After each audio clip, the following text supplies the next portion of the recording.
नमस्कार। मुंबई पुणे द्रुतगती महामार्ग असेल किंवा मुंबई पुणे जुना महामार्ग, या महामार्गावरती अपघात झाल्यानंतर एक नाव घेतलं जातं मदतीसाठी, ज्यांना बोलवलं जातं ते नाव आहे अपघातग्रस्तांच्या मदतीसाठी सामाजिक संस्था। खरं तर केवळ महामार्गावर होणारे अपघातच नाही तर अनेक घटनांमध्ये या ग्रुपच्या सदस्यांनी मदत केल्याचं पाहायला मिळाले।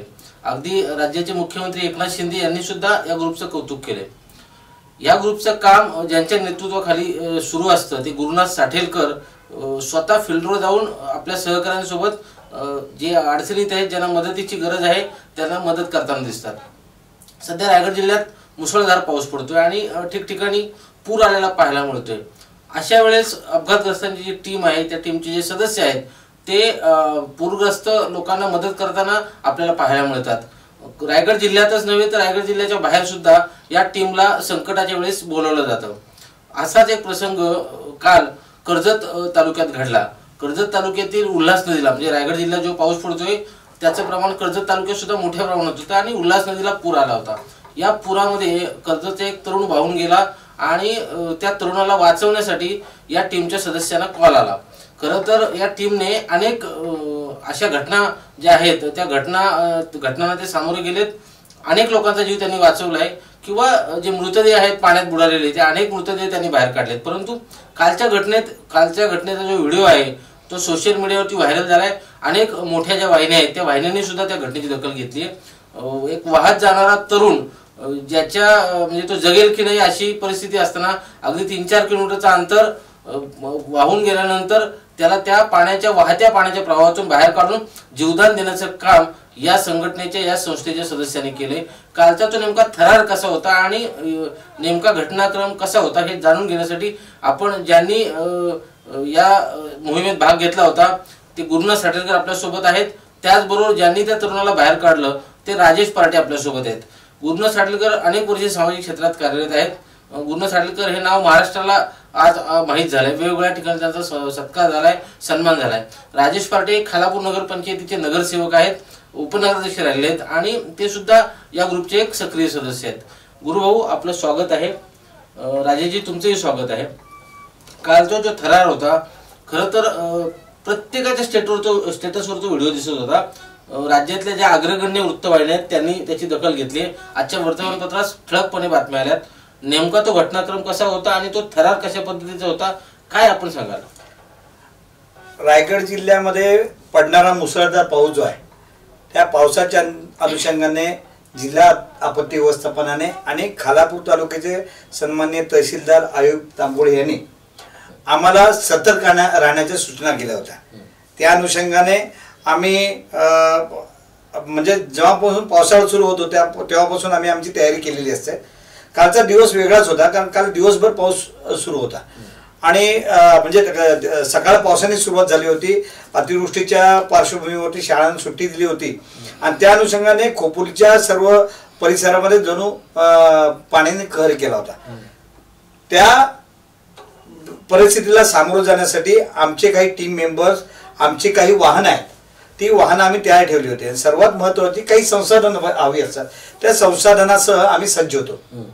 तहसीलदार आयुक्त तांबोळी आणि त्यांच्या समेत प्रांताधिकारी अजित नैराळे साहेब आहेत, त्यांचा दौरा होता, पाहणी दौरा होता। त्या दौऱ्याला आम्ही अप्रोच झालो होतो आणि तो दौरा आम्ही पूर्ण केला, परिस्थिती पाहिली आणि आम्ही जेव्हा म्हणजे मध्यानाकडे पोहोचत होतो त्यावेळेला आम्हाला तहसीलदारने पुन्हा कॉल दिला की कर्जत तालुक्यामध्ये कोशाणे गाव आहे, म्हणजे कोशाणे गाव, वावे आणि तिसरं बेंडसे अशा तिन्ही गावाच्या मध्ये उल्हास नदीच्या पात्रामध्ये एक युवक अडकलेला आहे, त्याला तुम्हाला वाचवायला जायचं आहे। आम्ही तयारीत होतो म्हणून आमच्याकडे सर्व संसाधनं होतीच आणि सरांचा म्हणजे तहसीलदार सरांचा निरोप मिळतात आम्ही अगदी म्हणजे त्यांचा लोकेशन येईपर्यंत आम्ही जवळजवळ कर्जतपर्यंत पोहोचलो होतो। जसं लोकेशन मिळालं आम्ही कालचा मुसळधार पाऊस, त्यानंतर वाहतूक कोंडी, रस्त्यावर पडलेले खड्डे, आमचं जे नियोजन होतं म्हणजे गुगलवरती आम्ही जेव्हा मॅप टाकला म्हणजे सर्चसाठी गुगलवरती मॅप टाकला आम्हाला 18 मिनिटं सांगितली होती परंतु आम्ही 14 मिनिटात त्या ठिकाणी पोहोचलो। पोहोचल्यानंतर त्या ठिकाणची परिस्थिती पाहता नदी कुठं आहे, गाव कुठं आहे किंवा शेत कुठं आहे समजून येत नव्हतं. पाणी इतक्या मोठ्या प्रमाणात होतं, भरपूर प्रमाणात, म्हणजे साधारणतः 1 किलोमीटरचा परिसर जणू नदीचं पात्रच झालं होतं. मूळ नदी कुठं आणि शेती कुठं, रस्ते कुठं, आणि ज्या रस्त्यावरून आम्ही आलो होतो तो रस्ता जणू पाण्यात संपला होता. म्हणजे गेला होता, म्हणजे अक्षरशः नदीने गिळंकृत गेला होता असं म्हणायला हरकत नाही. आणि मग आम्ही त्या ठिकाणी थांबलो. आमचं एक आहे की आम्ही जेव्हा पण रेस्क्यूला जातो त्यावेळेला आम्ही किती जरी अनुभवी असलो तरी त्या ठिकाणी असलेल्या स्थानिक व्यक्तीकडून त्या ठिकाणच्या भौगोलिक परिस्थितीची आम्ही माहिती घेतो. त्या ठिकाणची जी मुलं होती, जे तरुण होते, जे वयस्कर लोक होते, त्या लोकांनी आम्हाला सांगितलं की तुम्ही बोटीशिवाय आत जायचं नाही. बोट असेल तर तुम्ही आत जा, कारण रस्ता कुठं गेलाय, वाहून गेलाय, ब्रिज वाहून गेलाय, नेमकं आम्हाला माहित नाही, परंतु तुम्ही आत जाता का म्हणे बोट असेल तर. परंतु आमचा अनुभव राजेश पाटे असतील, अमोल कदम असतील, हनीफ कर्जीकर असतील, आमचे विकास पाटील असतील, युवा आमचा विशाल चव्हाण असेल, सौरभ घर असेल, असे काही मेंबर आम्ही आमच्या पद्धतीने आम्ही सुरुवातीलाच प्लॅनिंग करून गेलो होतो की म्हणजे आम्ही जे वाहनात जात असताना आमच्याकडे वॉकी टॉकी होते आणि एकमेकाशी संलग्न करून आम्ही एक पॉलिसी ठरवली होती कोणी काय करायचं. त्या अनुषंगाने आम्ही 3 टप्प्यामध्ये आमचा कार्यक्रम सुरू केला. पहिल्या टप्प्यामध्ये आम्ही आमचे रेस्क्यूअर जे आहेत, आमची जी सगळी टीम मेंबर्स आहेत, त्यांनी संसाधनासह त्या नदीच्या पात्रात जायला सुरुवात केली. आजूबाजूचे लोक हे मरायसाठी जातात असं म्हणत होते, पण आम्हाला माहित होतं की आम्ही वाचवायसाठी जाणार आहोत. आमचा निग्रह स्पष्ट होता. अनुभव आहे किंवा एकंदर आतापर्यंतच्या भौगोलिक परिस्थितीचा अंदाज घेतला तर त्या ठिकाणी जे गवत आहे आणि आजूबाजूला वाढलेली झाडी आहे, आजूबाजूला असलेले लाईटीचे खांब आहेत, त्या अनुषंगाने रस्ता कुठं असेल, खड्डा कुठं असेल, एखादी नाली कुठं असेल ह्याचा आम्हाला अंदाज होता. आणि त्या अनुषंगाने हातामध्ये वायर रोप असतील, सेफ्टी जॅकेट असतील, आमच्या ट्यूब्स असतील, अशा पद्धतीने आम्ही त्या ठिकाणी पुढे जात गेलो. आणि तुम्हाला सांगतो, जेव्हा एखाद्या गोष्टीला आपण सकारात्मक सुरुवात करतो, रस्ता भेटत जातो, तशा पद्धतीने रस्ता भेटला. मागून राजेश पाटे आला आणि आम्ही मग तो सगळा प्रवास सुकर होत गेला. मीनवाईल बोट आणण्याची सुद्धा आम्ही तयारी केली. एक टीम खोपोलीहून बोट घेऊन निघाली, दुसरी तहसील कार्यालय कर्जतने आम्हाला ती बोट उपलब्ध करून दिली. ती बोट येईस्तोवर आमचे राजेश पाटेंच्या नेतृत्वाखाली म्हणा किंवा अमोलच्या नेतृत्वाखाली आम्ही त्या ठिकाणी पोहोचलो होतो. तिकडे गेल्यानंतर आमच्या लक्षात आलं की तो जो मुलगा आहे आमच्या ह्यांच्या नजरेच्या टप्प्यात होता. मी दुसऱ्या टप्प्याला मध्ये थांबलो होतो, कारण एक कोऑर्डिनेशन असतं. म्हणजे बेस आहे, बेसला समजा भक्ती साटेलकर होती किंवा संकेत पाटील होता, आपला निलेश कुदळे होता, अशी बाकीची टीम मेंबर्स आमचे मागे होते.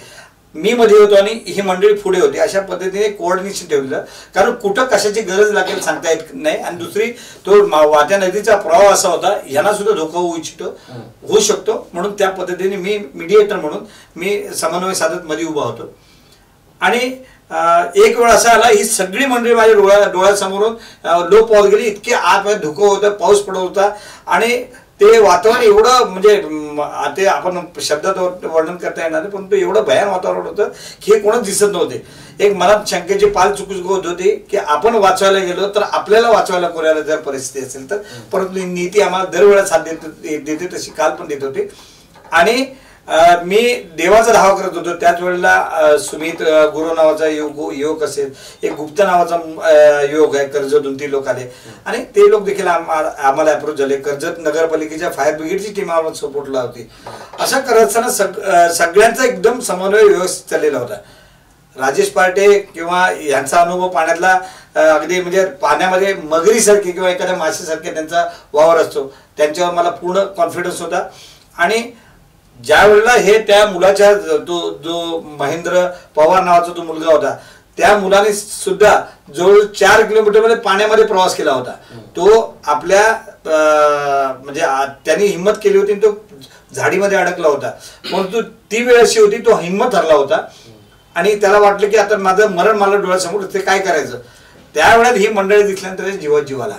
आणि एवढ्या मोठ्या 4-1 तासाच्या स्पॅन मध्ये त्याला फक्त पाणी दिसत होतं आणि अचानक 4-5 मंडळी दिसल्यानंतर त्याला कॉन्फिडन्स आला, हे लोक मला वाचवायला आलेत. मग ह्यांचे आणि त्याचं कोऑर्डिनेशन झालं. मग ह्याने त्याला सांगितलं की तू पाण्यामध्ये उडी मार. तो पट्टीचा तसा पोहणार होता, त्याला उडी मार म्हणून सांगितल्यानंतर त्याने उडी मारली आणि तो जसा पुढे येत होता प्रवाह वाढला आणि त्याला त्याची दमछाक झाली आणि तो ज्या ठिकाणी म्हणजे घाबरला त्यावेळेला आमच्या टीम मधील विशालनी झेप घेतली, स्वतः राजेश पाटीलनी झेप घेतली, अमोल कदम सरसावला आणि विशालनी सेफ्टी जॅकेट म्हणजे आम्ही एक आहे कुठलाही ठिकाणी गेलो तर आमच्या सेफ्टीशिवाय आम्ही कुठं जात नाही. आता त्या सेफ्टी जॅकेट आणि याच्यामुळे थोडासा आम्हाला त्रास होता पोहताना, परंतु त्या ठिकाणी अनुभव कामाला आला. विशाल युवक आहे, त्याची ताकद कामाला आली आणि तो त्या मुलावर पोचल्यानंतर सुद्धा एक म्हणजे अशी पॅन्डेमिक सिच्युएशन येऊ शकते की तो माणूस आपल्याला जर मिठी मारली तर आपला पण घात होऊ शकतो.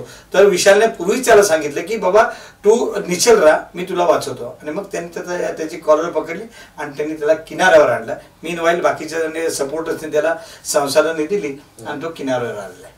आता राजेश पाटीलचं तुम्ही मगाशी उदाहरण दिलं, आता व्हिडिओत सुद्धा दिसते की राजेश पाटील तुम्ही त्याच्यापर्यंत पोहोचलात आणि म्हणजे पाण्याचा तो प्रवाह सगळा अगदी ती भयानच होतं, कारण सगळीकडे पाणीच होतं. आणि 4 किलोमीटर जसं गुरुभाऊने सांगितलं 4 किलोमीटर तो पोहोच गेला होता. जरी तो पट्टीचा पोहणारा असला तरी एक वेळ अशी येते की जिथं तुमचा दम जाऊ शकतो, तुम्हाला दम लागू शकतो आणि तुमचा आत्मविश्वास ढळू शकतो.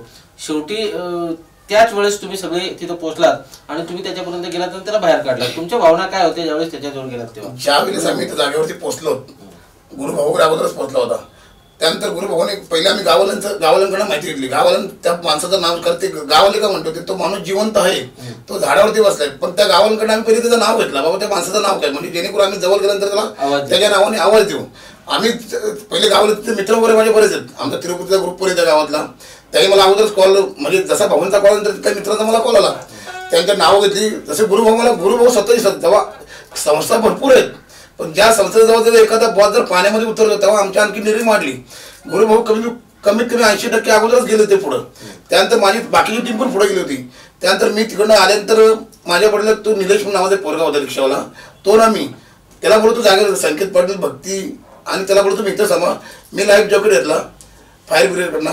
त्यानंतर मी एकटाच गेलो. तोपर्यंत गुरुभाऊनी त्याला आपल्या टीमला बरोबर लाईनीमध्ये लावली होती. रसी एक सेफ्टीमध्ये रसी ठेवली होती, सगळी टीम रस्सी घेऊन चालली होती. त्यानंतर मी बोललो थांबा, रस्सीची आपली आवश्यकता नाही की बोलो आपण तशाला. मी जसा पुढे पोहोचलो त्या पोराचा अगोदर गावात मला नाव सांगितलं, त्याचं नाव महेंद्र सांगितल्यानंतर मी ब्रिजवरती गेलो, त्याला खूप बोंबलत बसलो, महेंद्र. पलीकडची लोक तिकडनं अमोल, पलीकडच्या लोक आवाज दिला, हा तो तिथं झाडावरतीच आहे. त्यानंतर विशाल अमोलची भक्कमी साथ होतीच. त्यानंतर आपली महाराष्ट्र पोलीस विकास पाटील सुद्धा आमच्या जोडीला होते, त्याही सुद्धा आम्हाला ताकद दिली. राजेश तुला जेवढा जातील तेवढा जा. विशालने दिली मदत, अमोलने दिली मदत. मी बहुतेक ब्रिज परत गेलो. त्यानंतर त्या लोकांनी बोलला तो झाडावरतीच आहे, तो आम्हाला दिसलाच नव्हता. त्यानंतर विकास पाटील म्हटले अरे राजेश तो झाडावरती. विकास पाटील अगोदर प्रथम मला विकास पाटलांना दिसला. विकास पाटील बोलतो राजेश आहे, काही चिंता करू नका. त्यानंतर त्या माणसाचा आम्ही अनुभव घेतला, बाबा तू आहेस कुठं, त्याने आम्हाला आवाज दिला. त्यानंतर तो आवाज दिल्यानंतर तो त्याने त्या माणसाला बोलतो बिंदास उडी मार बोललो. उडी मारतो तुला आम्ही मरून देणार नाही महेंद्र, तुला मरून देणार नाही, आम्ही तुझा जीव वाचवला चालू तिथपर्यंत. आम्ही खोपोलीकर फक्त जीव वाचवतो बोललो, कोणाला मारत नाही म्हणलो. त्यानंतर महेंद्रनी उडी मारली. उडी मारली, तो अर्धवडाला तो सर लास्ट मृत्यू होता. म्हणजे विशाल आमच्यातला विशाल योग अर्धा गेला. तो विशाल जर परत पोचत नाही तो महेंद्र जिवंत भेटत नाही. विशाल जागेवर विशाल ज्याला पलटी होतो, पलटी ज्यावेळेला झाला त्यावेळेला आम्हाला तर वाटलं तर महेंद्रनी जीव सोडला. पण तो मरता तर महेंद्रला आम्हाला जे वाचवण्यात यश आले ते अक्षरशः जे आमच्या बॉस कारण गुरुभाऊच 80% गेला होता अर्धवट. तरी सुद्धा आम्हाला वाटत नाही बाबा तो महेंद्र जगतोय. तर महेंद्र आम्हाला भेटला, पण महेंद्र अर्धा काकडला होता साहेब. जिवंत भेटतो का इथनं जायचं तर तो मरतोय म्हणलो. मग विकास पाटील साहेब असतील, अमोल असेल, त्यानंतर आपला विशाल असेल, आम्ही सगळे त्याला पहिले त्याला ऊब दिली, त्याला मध्ये ठेवला आणि सगळे त्याला गरम केलं. म्हणून तू घाबरू नकोस, कारण तो अगोदर 4 किलोमीटर बारीक प्रवास नाही. आपण चालत 4 किलोमीटर जाऊ शकत नाही, तो पाण्यातनं 4 किलोमीटर नाही. म्हणजे खूप मोठा त्याचा तो पावणारा होता का ते पण आम्ही सांगू शकत साहेब. माणूस जीवात ना तो जीव वाचण्यासाठी काही करू शकतो. तो आला पोहत आम्ही त्या व्हिडिओमध्ये होतो, पोहत नाही आला साहेब, तो पाय मारत आला, वाहत आलाय तो. त्यांनी फक्त पाय मारत आलाय, हात मारत आलाय, जिवंत तो भक्कम आम्हाला फक्त जिवंत वाचतो. आल्यानंतर झाडावरती तो झाड जो होता ना तो शेवटचा मरण होता साहेब तो, कारण त्याच्या खाली ब्रिज होता, तो ब्रिज पूर्ण तुटला होता. जर तो त्या लाटेतनं जर खाली गेला असता तर स्वतःहून तो कबूल झाला माझा जीवन नव्हता बोलतो. आज खोपलीकरांची टीम आल्याने मी तिथं जगलो. पण आम्हाला ही ताकद दिली. बऱ्याच संस्था आहेत, बरेच ग्रुप आहेत. जेव्हा आपला जर त्यातला मेन पुरुष जर काम करतोय. बघा बाकीच्या संस्था बरेच आहेत, ग्रुप पण चेकर आहेत, आदेश सोडणारे चेकर आहेत, त्यांचे बॉस सांगतो आदेश बाबा चला प्रत्येकाने ही कामं घ्या. पण आमचा जर बॉस जर स्वतःच उत्तर देतो तर आम्ही काय परवा करू. आम्ही आम्हाला एवढं पण कळतं, आमच्या घरी कुटुंब आहे, आमच्या घरी फॅमिली, पण आमच्या बॉसची सुद्धा फॅमिली त्या पाण्यात उतरलेली असते ना. कारण आमचा जो मार्गदर्शक असतो तो स्वतः जीवाची पर्वा करत नाही, तो पहिले आमच्या जीवाची पर्वा करतो. राजेश पार्टे तुमच्या घरी फॅमिली, उद्या माझ्यावर दोष देता कामा नाही. पण आम्हाला माहिती आमचा नावातच गुरु आहे, त्याला आमच्या मागे गुरुवारी असल्यामुळे आम्हाला कसली ती भीतीच नाही ना. कारण आम्ही पावणारे पट्टीचे होतो, पाण्याच्या पुढं, आगीच्या पुढं आणि वाऱ्याच्या पुढं कधी मस्ती करावी नाही. आम्ही सगळ्या गोष्टीचं नियोजन भक्कम करून जातो आणि त्या भक्कमीमध्ये आम्ही त्या मुलाला वाचवण्यात आम्हाला यश आलंय. कारण ह्यामध्ये विशाल जर तो विशाल तिथपर्यंत बुडी कारण आम्हाला माहिती आज आम्ही 45+ केली. विशाला तरुण असल्यामुळे विशाल जर बुडी मारत नाही तर तो मुलगा तिथं सुद्धा बुडवत असेल. ती शेती होती पण शेतीला प्रवाह खूप होता, तो पाण्याचा प्रवाह फ्लो खूप होता. आणि तिथं खोली कमीत कमी आम्हाला माहिती खोली कमी 15 ते 20 फुटाची खोली त्या शेताला सुद्धा. जर विशाल जरा उडी मारत नाही तर काढत नाही तो माणूस आम्हाला मृत्युमुखी पडला असता, दिसला असता. गुरु भाऊ, आता कालचा अनुभव थरारकच आहे. म्हणजे तो व्हिडिओ जसा मी म्हणालो तसं तो सोशल मीडियावरती जवळजवळ सगळ्यांच्या स्टेटसला तो व्हिडिओ मला पाहायला मिळाला. याच्या अगोदर सुद्धा अशा प्रकारचे अनुभव तुम्हाला आलेच असतील. असा एखादा अनुभव आहे का या पावसाच्या संदर्भातला की बाबा अशा प्रकारे तुम्ही आणखी कुठलं तरी काम केलं? खालापूर तालुका पोलीस स्टेशनचे तुम्हाला आठवत असतील एक पोलीस निरीक्षक होते विश्वजित कायंगडे. त्यांनी एका सकाळी चौकला एक काही पर्यटक अडकल्याचा त्यांनी आम्हाला कॉल दिला होता. म्हणजे चौकची धावरी नदी आहे, त्या धावरी नदीमध्ये अचानक पाणी वाढतं, त्यामुळे त्याला धावरी म्हणतात. त्या नदीमध्ये त्या प्रवाहामध्ये काही पर्यटक अडकल्याचा त्यांनी आम्हाला कॉल दिला होता. आम्ही त्या ठिकाणी गेलो. सुरुवातीला माझ्या अंदाजे 16 ते 17 लोकांना आपण त्या ठिकाणी रेस्क्यू केलं. आणि असं होत असताना आम्ही जसे बाहेर पडलो तसे आमचा एक जो अपघातग्रस्तांच्या मदतीसाठी सामाजिक संस्था नावाचा एक ग्रुप आहे, व्हॉट्सअप ग्रुप. त्या व्हॉट्सअप ग्रुपवरती कॉल येत गेले आणि यू विल नॉट बिलीव्ह, म्हणजे तुम्हाला अक्षरशः म्हणजे आश्चर्य वाटेल. आम्ही तिथून कर्जतून नेरळहून बदलापूर असं करत ज्या दिवशी तुम्हाला आठवते महालक्ष्मी गाडी महालक्ष्मी एक्सप्रेस मध्ये बंद पडली होती, तो सुद्धा कॉल आम्ही दिलेला आहे. म्हणजे तो कॉल आम्ही देऊन त्या ठिकाणी सगळे बंदोबस्त करून आम्ही पुढे गेलो आणि बदलापूर मुरबाड असं करता मुरबाडने ही पुढे वांगणी मुरबाड करता आम्ही बदलापूरला पोहोचलो. आणि तिथून परत येताना आमच्या नावावरती रेकॉर्ड होता 118 लोक वाचवल्याचा, जिवंत वाचवल्याचा. सर्वात महत्वाचा तो दिवस आमच्यासाठी फार महत्वाचा होता. 1-2 कालचा जो अनुभव निश्चितच बऱ्याच दिवसांनी एक वेगळा अनुभव होता, तो आपल्याला सोशल मीडियाच्या माध्यमातून सगळ्यांच्या समोर आला. परंतु असे कित्येक व्हिडिओ आहेत, असे कित्येक घटना आहेत ज्या घटनांची दखल फक्त मीडिया समोर आपण येत नाही म्हणून घेतली जात नाही, परंतु असे कित्येक इन्सिडेंट्स आहेत त्या ठिकाणी आपण म्हणजे चांगला जीव वाचवण्याचं काम केलेलं आहे. सर्वात महत्वाचं मीडिया असो किंवा हल्ली बाकीचे माध्यम असतो, एखादी दुर्घटना घडली की किती मेले यांच्याकडे लोकांचं लक्ष असतं, किती जगले आणि किती जगवले यांच्याकडे लक्ष नसतं. ईर्ष्यावाडीची घटना तुमच्या सगळ्यांच्या डोळ्यात आता काल परवाकडे 1 वर्ष झालेलं आहे. पहिले 3 संपूर्ण मातीमधले गाडले गेलेले मृत व्यक्ती, म्हणजे आजूबाजूला मृतांचा खच वाढला होता, परंतु जिवंत काढण्याचं श्रेय आमच्या टीमला जातं. आणि त्या ठिकाणी मी साक्षीला होतो. आणि शेवटी निसर्ग सुद्धा एखादा कुठले तर पर्याय उभा करत असतो, तो पर्याय म्हणून आम्ही काम करत असतो. मला या सगळ्यांच्या माध्यमातून या सगळ्यांना मी गाईडलाईन देत असताना मी स्वतः मृत्यूच्या बऱ्याच अशा अनुभवातून बाहेर पडलेलो आहे. मी स्वतः मृत्यूला बऱ्याच वेळेला मिठी म्हणून बाहेर पडलेलं असं म्हणायला हरकत नाही. मी एक ध्येय सांगितलेलं आहे, कृष्णाने सांगितलेलं आहे, ज्या वेळेला अधर्म होईल किंवा ज्या वेळेला संकट येईल त्यावेळेला मी जन्म घेईन. तो तसा आधार देणारा, तसा भक्कम म्हणजे विश्वास देणारा श्रीकृष्ण देखील एका गुराकाच्या काठीने मेलेला आहे किंवा एका तीराने मेलेला असं म्हणतात. मग त्या जर कृष्णाला जर स्वतःच्या मृत्यूचं सांगता नाही आला, स्वतःचा मृत्यू नाही सांगता आला तर आम्ही कोण? आमचा मृत्यू कुठे होईल सांगता येत नाही. तुम्ही बघत असाल आपण व्यवस्थित चालत असतो आणि एखादी गाडी येऊन आपल्याला ठोकून जाते, म्हणजे ठोकरते आणि एखाद्याचा मृत्यू होतो, कोण आत्महत्या करते, असे बऱ्याच वेगवेगळ्या पद्धतीने मृत्यू आपल्याला कवटाळत असतो. परंतु त्या मृत्यूची जो भीती बाळगत नाही तो मग राजेश असेल, अमोल असेल, ही सगळी जी आहेत. काल योगायोगानं आमचा विजय भोसले नव्हता, नाहीतर म्हणजे ती अजूनही तो रेस्क्यू अजूनही सुकर झालं असतं. कारण आमच्याकडे हिंमतवाले लोक आहे आणि डर के आगे जीत आहे म्हणतात ना, तशा पद्धतीने काम करणारे सगळे आमचे मेंबर्स आहेत. म्हणून एकाहून एक सरस अशी आम्ही कामगिरी करतो. आणि सगळ्यात महत्त्वाचं म्हणजे आम्हाला या गोष्टीचं नाविन्य, तुम्ही आज बोलवलं मुलाखतीसाठी हा अनुभव सांगायचा म्हणून सांगतोय, परंतु हे काम प्रत्येकाने करावं असं मला वाटतं. प्रत्येकाने करावं म्हणजे प्रत्येकाने जाऊन पाण्यात उडी मारावी असं म्हणत नाही आहे, परंतु त्या ठिकाणी समजा माझी मुलगी आहे भक्ती म्हणून, अधिक यंग जनरेशन आहे, निलेश कुदळे नावाचं हे, या दोघांना पोहता येत नाही. पण पोहता येत नाही म्हणजे ते काही करू शकत असं नाही. मग ते आपल्याला सामान पुरवतील, कम्युनिकेशन करतील, बाकी इतर व्यवस्था बघतील. अशा पद्धतीने ज्याला जे शक्य आहे एखाद्या रेस्क्यूमध्ये ते केलं तर कुठलाही टास्क आहे तो इझी होतो. गुरु, 2 घटना मला आता आठवते रिसेंटली झालेल्या आहेत. त्यातली एक रिशनवाडीचा तुम्ही उल्लेख केला, तो कॉल तुम्हाला कसा आला होता आणि तुम्ही कसं गेलात, कसं पोहोचलात, किती लोक होती बरोबर.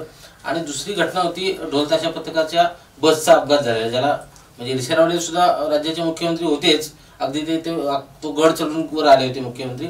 आणि ही जी ढोलताशा पथकाची जी बस खाली गेली होती आपल्या घाटामध्ये, तर तिथे सुद्धा मुख्यमंत्री होते. दोन्ही ठिकाणी तुमचं कौतुक झालंय, तुमच्या कामाची मुख्यमंत्र्यांनी दखल घेऊन कौतुक केले.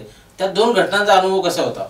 आता कौतुक म्हणायचं झालं तर साधारणतः पृथ्वीराज चव्हाण साहेब असतील, अशोक चव्हाण साहेब असतील, उद्धव साहेब ठाकरे असतील किंवा देवेंद्र फडणवीस असतील आणि आता जे मुख्यमंत्री एकनाथ शिंदे असतील, सर्व मुख्यमंत्र्यांनी आमच्या कामाचं कौतुक केलंय. पण कामाचं कौतुक करत असताना त्या कामामध्ये सातत्य ठेवण्याचं जे आमचं योगदान आहे ते आम्हाला कामाला आलं. आमचा व्हॉट्सअप ग्रुप आहे, सोशल मीडियावरती आमचा जो ग्रुप आहे, मी तरी सांगतो की आज एका कोल्हापूरच्या टीम मेंबर्सनी मला सांगितलं की त्यांच्या ग्रुपचा जो समन्वयक आहे तो आमच्यासोबत ठेवा आणि त्याला ह्या ग्रुपचं कसं मेकॅनिझम चालतं त्याचा अभ्यास होऊ द्या. म्हणजे सोशल मीडियाचा पुरेपूर वापर करण्यामुळे आम्हाला ह्या सगळ्या मोहिमा सक्सेस करता येतात. तुम्ही म्हणताय की इर्षावाडीची दुर्घटना घडण्यापूर्वी म्हणजे इर्षावाडीचे 19 जुलै 2023 ला आणि 15 एप्रिल 2023 या 2 घटना आहेत. एक पहिली बसची दुर्घटना घडली, पहाटे 4 वाजताचा मेसेज होता, 4 वाजून 4 वाजायला 10 मिनिटं कमी होती.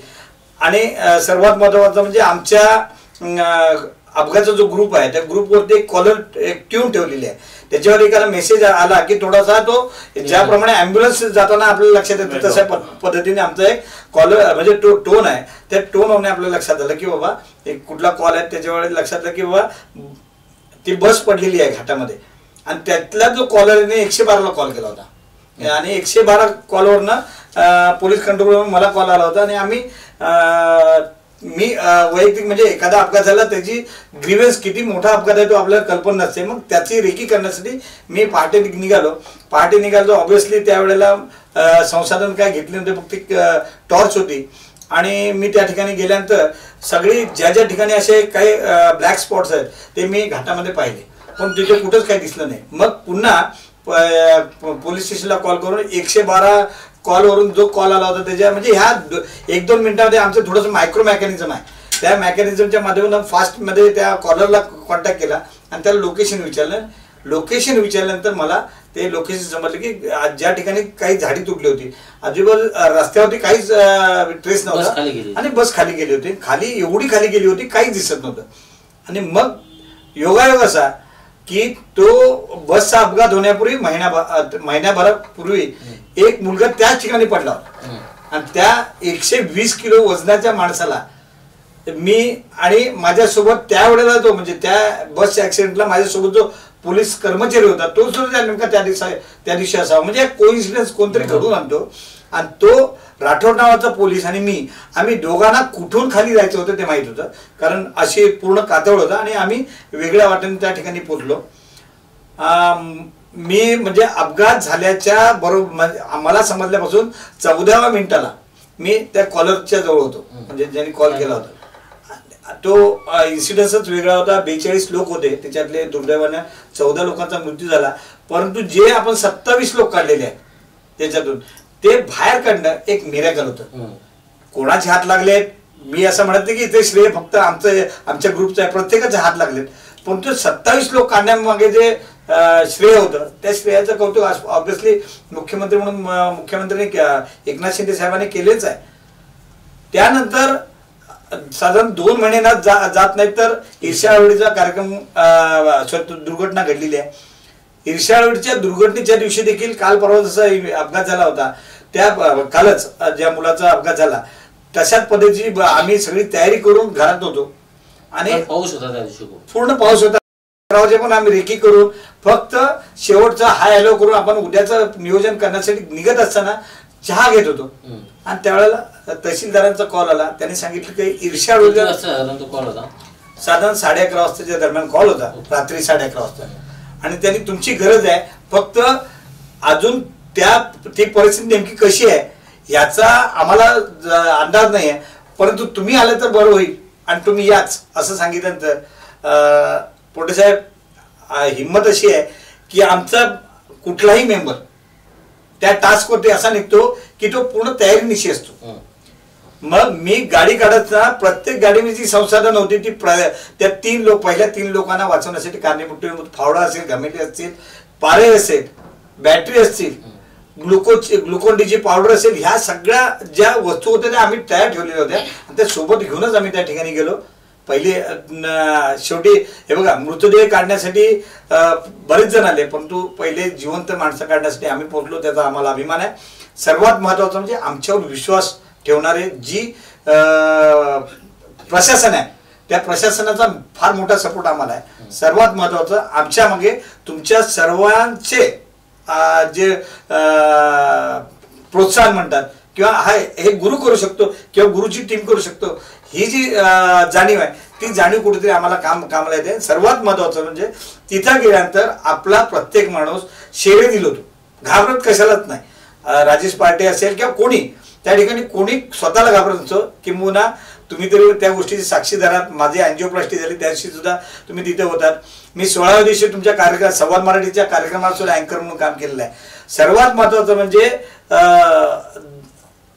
आपला अपघात अटेंड करतानाच मला अटॅक आला होता आणि असं करत असताना जर मी त्या अटॅक मधनं बाहेर आलो, कोरोनामध्ये मी बाहेर पडलेलो आहे, मग हे मिळालं बोनस लाईफ समाजासाठी द्यावं या दृष्टिकोनातून राजेश सारखे किंवा माझे विजय सारखे जे खंदे कार्यकर्ते आहेत ते कार्यकर्ते सोबत घेऊन चालतो. म्हणून आज या ठिकाणी मला तुमच्यासारख्या संवाद मराठीच्या प्लॅटफॉर्मवरती बोलायची संधी मिळते. राजेशजी, किती वर्ष तुम्ही गुरुभाऊवर काम करताय आणि अशी एखादी घटना आहे की आता मध्ये सुद्धा एक तुम्ही ट्रॅक्टर लावून एक तो अपघात झाल्याची ती एक तो व्हिडिओ बघितला होता किंवा तशा प्रकारची चर्चा झाली होती, ती नेमकी घटना काय होती आणि भाऊबरोबर किती वर्ष तुम्ही काम करताय या सगळ्या प्रकरणात? आज कमीत कमी या गोष्टी 6 ते 5 वर्ष झाले असतील. गोरेभाऊची माझी ओळख नव्हती, पण मी कुठेतरी काहीतरी समज सरकली होती, कोणची गाडीच काढली होती. तिथं गोरेभाऊने रोडनी जाताना गोरेभाऊनी फक्त राजेश पार्टे या व्यक्तीला ओळखला. तेव्हा भाऊनी काहीतरी आपले माझे मित्र विजय भोसले यांना त्यांना राजेश पार्टे कोण तर तो बोलतो हो तो पण सेवा करतो. त्यानंतर माझ्या स्वतःच्या जेसीबीनी का ट्रॅक्टर मी कोणची गाडी खेचवतो. त्यानंतर गुरुभाऊनी माझा नंबर घेतला आणि गुरुभाऊने मला त्या ग्रुपमध्ये ऍड केला. ऍड केल्यानंतर कुठला तरी कॉल होता, सॉरी इथला लोणावळा आपला कुठली ती ते कुंभ देवकुंडाचा पहिलाच कॉल माझ्यासाठी होता आणि गुरुभाऊने मला फोन केला. तेव्हा इतर लोक पण होते ग्रुपमध्ये. आम्ही तिथं गेलो, बोट घेतली, तिथला गुरुभाऊचा पुनर्जन्म, तिथं पुनर्जन्म. आम्ही बोटमध्ये बसलो, विजय बसलो, मी बसलो, अमोल होता, गुरुभाऊ होता. त्या देवकुंडाचा मला पहिलाच कॉल. आम्ही गेलो, काही होते बाहेर शूट काढणारे बरेच लोक होते, शूट काढणार होते, काही त्या लोकांशी बोलणार होते, त्याशी आम्हाला देणं काही नाही. पण ज्या टायमामध्ये पहिला कॉल माझ्याला मी देवकुंडाला गेलो, देवकुंडानंतर तिथं पण बरेच दिवस 2-3 दिवसाची माणूस होऊन आला होता. तो माणूस शोधण्यामध्ये आपल्या अपघाताच्या ग्रुपला यश आले होते. 15 किलोमीटर 15-16 किलोमीटर तिथं बोट एक लाटेवरती पलटी आली. तिथं गुरुभाऊला आम्ही नदीतनं काढला. एवढी त्या पाण्याला प्रवाह होता. गुरुभाऊ आम्हाला तर वाटलं गुरुभाऊ गेला होऊन, तर विजय भोसले आणि राजेश पार्टे आम्ही दोघंही सुद्धा त्या पाण्यातनं गुरुभाऊला कसं शेवट आमचा बॉस जर जाता आम्ही पण मेल्यासारखं होतो. गुरुभाऊला तिथनं आम्ही त्या नदीतनं काढला, बोटमध्ये बसला, तेव्हा आमच्या जीव झाला. गुरुभाऊ आता जो गेलेला माणूस त्याला शोधूनच आपण घरी जायचा. बाकीचे बाहेर होते एनडीआरएफ होते, ते आता बोलतो आता काय भेटणार नाही कारण यांचा बॉसच पडलाय. पण आम्ही जिद्द हटलोच नाही, कारण गुरुभाऊने आम्हाला पुन्हा ताकद दिली. गुरुभाऊ बोलतो आम्ही व्यवस्थित आहे, काही काळजी करू नका. पहिला कॉलमध्ये पहिल्या कॉलमध्ये त्या भले तो माणूस गेला होता, पण त्याच्या माणसाने तो माणूस आम्हाला शोधून देण्यात तेवढंच महत्व होतं. त्या माणसाला शोधल्यानंतर त्या माणसाने आम्हाला शाबासकी दिली. आम्ही तिथं निघालो. त्यानंतर बरेच कॉल गुरुभाऊच्या माध्यमातून अटेंड केले. त्याच्यानंतर तुम्ही म्हटलं ट्रॅक्टरचा विषय, आपण आज माणूस आहोत, आम्ही ह्या ग्रुपमध्ये जी सेवा करतो ती निस्वार्थी सेवा करतो, तोच आम्हाला आशीर्वाद आहे. आम्ही जेव्हा निस्वार्थी सेवा करतो, काय म्हणजे आपण जन्म घेतला म्हणजे आपला मृत्यू अटलच आहे आणि आपण रिकामे जायचं. गुरुभाऊ जेव्हा बोलतो राईश काय करायचं, गुरुभाऊ एकच होतो, कुणाकडनं कोणची अपेक्षा करायची नाही. काय म्हणजे आज आम्ही आमच्या घरी खाऊन पिऊन सुखी होत, कशासाठी पैसा पाहिजे, पैसा आणि गरज काय पैशाची. जेव्हा आम्ही जातो प्रत्येक फील्डवरती, आम्ही स्वतःच्या कोणत्या अधिकाऱ्यांना कोणाची अपेक्षा करत नाही. आम्ही आमचे 500-1000 रुपये प्रत्येक सदस्याच्या खिशामध्ये असतात, कारण भाऊच्या खिशामध्ये 5000 असतात, आम्ही 500-1000 रुपये ठेवतो आणि तिन्ही स्वार्थी सेवा करतो. आज माणसं मृत्युमुखी पण काढतो आणि जिवंत माणसं करतो, तो वेगळा आनंद असतो. आणि गुरुभाऊची तेवढी शिकवण नाहीये.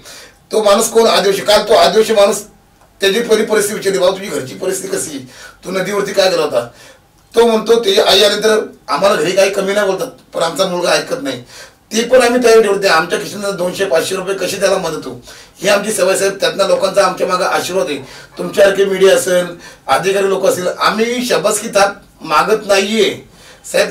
आम्हाला ती शबासकी दिली जाते, त्याच शबासकीमधून आम्ही लोकांची सेवा करू शकतो साहेब, बाकीचं काही नाही. त्या दिवशी तुम्ही जो ट्रॅक्टरचा उल्लेख केला होता, त्या अपघातामध्ये रवी रोकडे नावाचा आमचा मित्र होता. आम्ही तिघांनी त्या माणसाला रेस्क्यू केलेला आहे. रेस्क्यू करत असताना म्हणतो ना आपण कोणाची तरी वाट बघत असतो आपण, पण ती येत नाही तोवर वेट करण्यात काय मजा आहे. आम्ही अक्षरशः गळ्यातले टॉवेल म्हणजे जे मफलर टाईप टॉवेल असतात त्या टॉवेल तो रेस्क्यू केलेला आहे. म्हणजे छत्रपती शिवाजी महाराजांनी पहिला कोंढाणा किल्ला घेतला, बरोबर, तोरणा किल्ला घेतला, तो टॉवेल म्हणजे त्या शेले पागोट्याने घेतलेला आहे. तशा पद्धतीने छत्रपती शिवाजी महाराजांची शिकवण, जे संसाधन आपल्या हाती आहे त्या संसाधनाचा व्यवस्थित उपयोग करायचा. आणि अशाच पद्धतीने अक्षरशः तुम्हाला काय सांगतो, काल एक काठी आपल्याला कामाला आली, एक काठी कामाला आली, म्हणजे दिशा दाखवणाऱ्या. फक्त दरवेळेला का म्हणजे कॅमेरे नको असतात किंवा ड्रोन नको असतो, काही वेळेला लोकल माणसांनी सांगितलेली एक हिंट सुद्धा भरपूर असते. अशा पद्धतीने त्या दिवशी जो मुलगा ज्याचे दोन्ही पाय अक्षरशः तुटले होते, त्या ठिकाणी ॲम्ब्युलन्स अवेलेबल नव्हती, परंतु मी माझी गाडी काढली, राजेशने स्वतःची ट्रॅक्टर काढली आणि आपली वाहनं सुद्धा कामाला येतात, फक्त आम्हीच नाही. हे करत असताना तो मुलगा योगायोगानं आज बरा झालेला, दोन्ही पाय त्याचे प्लॅस्टिक सर्जरी आणि बाकीच्या आरोग्य ज्या सुविधा त्या सुविधेने तो आता पुन्हा काही दिवसांनी पायावर उभा राहील. त्याचं एकच म्हणणं होतं त्या दिवशी, ज्या दिवशी मी उभा राहील मी तुम्हाला भेटायला येईल. ही सगळ्यात मोठी पोच आहे असं मला वाटतं. साहेब ज्या वेळेस आम्ही कार्यक्रम म्हणजे हे फील्डवर जातो ना, तेव्हा माझ्या मिसेसचा मला कॉल होतो, तुम्ही चाललात कुठं. मिसेसला एकच कॉल होतो, मी गुरुभाऊ बरोबर एक आमचा ग्रुप आहे, अष्टमी ग्रुप, आणि त्यात माझ्या बहिणीसारखे मंडळी आहेत, भावासारखे मित्र आहेत. जर मी माझ्या मिसेस सांगता मी गुरुभाऊ बरोबर आहे, अष्टमी ग्रुप बरोबर आहे, तेव्हा माझी घरची मंडळी सुद्धा बिंदास असते, निश्चित. गुरुभाऊचं नाव घेतला, काल मी गेलो, तिला सांगून नव्हतं गेलो मी, तिने मला काहीतरी 3:30-4 वाजता कॉल केला. आमचं जेवण झालं रिंकीला, त्यानंतर आम्ही गेलो. भाऊंचा मला राजेश तिथं साहेब ताबडतोब नाही, माझ्या काल माझी बाईक होती, बाईकवरती मी निघालो. मिसेसचा कॉलला बोललो, गुरुभाऊनी मला अर्जंट बोलले करतातला, बायको माझी बिंदास आली. मिसेस एकही शब्द नाही बोललो, गुरुभाऊ बोलत ना बिंदास जा. पोरगा माझा विरोधी बघतो, बाबा मी तुमच्याबरोबर येऊ काय, पण माझा पोर आता 7 वर्षाचा, मी पोरला घेऊन जाऊ शकत नाही. आम्हाला माहिती आहे आमची दखल घेणारा शेवटला गुरुभाऊच आहे. उद्या काय झालं तर शेवटला आमच्या ग्रुपला कुठेही कलंक लागणार ना साहेब, याची दखल आम्ही 100% घेतो. आणि गुरुभाऊची ती शिकवण असते, प्रत्येकाचा कुटुंब जपूनच आहे, फोर्स कुणावरच नसतो साहेब, पण आमच्यामध्ये ती ऊर्जा, जसा गुरुभाऊचा कॉल आल्यानंतर आम्हाला जी ऊर्जा भेटत साहेब, ती ऊर्जा खूप महत्वाची असते. बरेच दिवसापासून राजेश म्हणत होता की आपण एखाद्या माणसाला जिवंत करण्यासाठी आपण एखादे टास्क केलं तर बरोबर. काल योग आला. सर्वात महत्त्वाचं, काल आम्ही एका पिढीचे आम्ही आहोत, म्हणजे मी 60 वर्षाचं असेल, राजेश आपला 45 कडे आलेला आहे. हे सगळं होत असताना जी यंग जनरेशन आहे 22, 23, 24 किंवा समजा 18चे जे माझे मेंबर्स आहेत, ते सुद्धा तेवढ्या तडफेनं आमचा अनुभव गाठीशी धरून एवढ्या पोलाइटली काम करतात. मला विश्वास वाटतो की ही थांबणारी, ही क्रांती जी आहे थांबणारी नाही आहे. हा टास्क हे सगळं जे आम्ही घेतलं शिवधनुष्यात पेलणार आहे. तुम्ही किती वर्ष काम करताय हे? साधारणतः 1985 ला पहिलं रेकॉर्ड आहे. 1985 ला, आता 40 वर्ष होत आली. एक 85 ला खोपोलीमध्ये, त्याच्या आधी शालेय जीवन मी केले, पण 85 पासून आतापर्यंत हे काम करत आलो. परंतु ते करत असताना माझा अनुभव पाठीशी धरून माझ्यासोबत आलेले जे माझे सहकारी आहेत, ते सहकारी एवढे सक्षम झालेले आहेत, मला प्रत्येकात गुरु दिसतो. तर आपण कालचा जो काय थरारक अनुभव होता तो राजेश फराटे आणि गुरुनाथ साडेकर यांच्याकडून आपण जाणून घेतलात, आणि त्याचबरोबर त्यांनी ज्या काय अन्य रेस्क्यू केलं, अर्थात त्यांचं काम खूप मोठं आहे. एखाद्या इंटरव्ह्यूमध्ये ते काम आपण संपू शकत नाही किंवा ते सुद्धा सांगू शकत नाही, इतकं त्यांचं काम मोठं आहे. परंतु कालचा जो रेस्क्यूचा थरार होता त्यांच्यासाठी तो किरकोळ स्वरूपाचा असला तरी माझ्यासारखे किंवा जे प्रेक्षक आहेत त्यांच्यासाठी तो थरार खूप मोठा होता. कारण पाण्याचा प्रवाह इतका प्रचंड होता की त्या प्रवाहातून जे रेस्क्यू करायला गेलेत ते सुद्धा परत येतील की नाही, ज्यांनी व्हिडिओ बनवलेत, जे व्हिडिओ फिरतात स्टेटसला किंवा वेगवेगळ्या समाज माध्यमांवरती, त्याच्यात स्पष्टपणे की ही लोक जी गेलीत ही आता कशासाठी गेलीत, कारण तो वाचेलच. कारण पाण्याचा प्रवाह इतका वेगाने पाण्याच्या बरोबर वाहत जात होता. महेंद्र जो कोणी मुलगा होता तर तो वाचेल की नाही, की ही टीम गेली ती त्याला कशा प्रकारे वाचवेल असा प्रश्न काठावर असलेल्या लोकांच्या मनामध्ये होता. आणि तो आपण जेव्हा तो व्हिडिओ बघतो तेव्हा आपले साहजिकच ते मनात येईल की ही टीम जाऊन नक्की काय करणार आहे. कारण यांच्याकडे तशी संसाधनं जसं गुरुभाऊ म्हणाले असतील, परंतु ती सुद्धा मर्यादित स्वरूपाची आहेत. बोट किंवा अन्य गोष्ट जर असती, बोट जर असते तर बोटीच्या माध्यमातून ते त्या व्यक्तीपर्यंत पोहोचू शकले असते. परंतु जी काय संसाधनं हातात होती त्याचा वापर करून एका तरुणाचा जीव त्यांनी वाचवला. आता एकाचा जीव वाचवणे सुद्धा खूप मोठी गोष्ट आहे. त्यांनी मग 118 लोकांचा रेकॉर्ड गेल्या वर्षीचा सांगितला, परंतु ती जरी 118 लोक वाचली असतील तरी खालचा थरार त्यापेक्षा वेगळा होता हे निश्चितच. म्हणूनच माध्यमांनी त्या गोष्टीची दखल घेतली. ईर्ष्यावाडी असेल किंवा बसचा अपघात असेल किंवा अन्य रस्त्यावरती होणारे रोज अपघात आहेत, त्यामध्ये ही लोक देवदूतासारखे मदतीला धावून जातात आणि अनेकांना तो अनुभव आलाय. खरं तर हा अपघातग्रस्तांच्या मदतीसाठी ग्रुप नसून ते देवदूत म्हणून प्रत्येक ठिकाणी ज्याला ज्याला गरज असते, अपघातग्रस्त जे लोक असतात त्यांचा जीव वाचवण्याचा प्रामाणिकपणे प्रयत्न करतात. एखादा अपघात असतो की ज्याच्यामध्ये काही लोक जखमी असतात, काही लोक मृत्युमुखी पडलेले असतात, परंतु मृत्युमुखी पडलेल्यांना अगदी शेवटची ॲम्ब्युलन्समध्ये टाकून त्यांचा मृतदेह त्यांच्या घरी जाईपर्यंत किंवा जखमी झालेल्यांना रुग्णालयात पोहोचेपर्यंत ही लोक काम करत असतात. कोणतीही अपेक्षा विशेष म्हणजे त्यांच्याकडनं केली जात नाही. म्हणूनच मुख्यमंत्री असतील, मुख्यमंत्र्यांची वेगवेगळ्या मुख्यमंत्री गुरुभाऊंनी मगाशी नावं घेतली. आपल्या राज्यातल्या जिल्ह्याच्या तत्कालीन पालकमंत्री आणि आता राज्याच्या मंत्री आदिती तटकरे असतील, त्या ग्रुपच्या सदस्य आहेत, त्या सुद्धा यांचं वेळोवेळी कौतुक करताना दिसतात. वेगवेगळ्या ठिकाणी या ग्रुपचा सन्मान झालाय. खरं तर अशा प्रकारचे देवदूत प्रत्येक ठिकाणी निर्माण झाले तर संकटात असलेल्या मदत होईल. आणि मला वाटते गुरुभाऊंची प्रेरणा घेऊन अनेक ठिकाणी वेगवेगळ्या पद्धतीने ग्रुप कार्यरत आहेतच. आता मुरबाडची कुठली तरी शहापूरची जीवरक्षक दल, तो एक ग्रुप सध्या कार्यरत आहे. तर अशा प्रकारचे ग्रुप तयार व्हायला पाहिजे.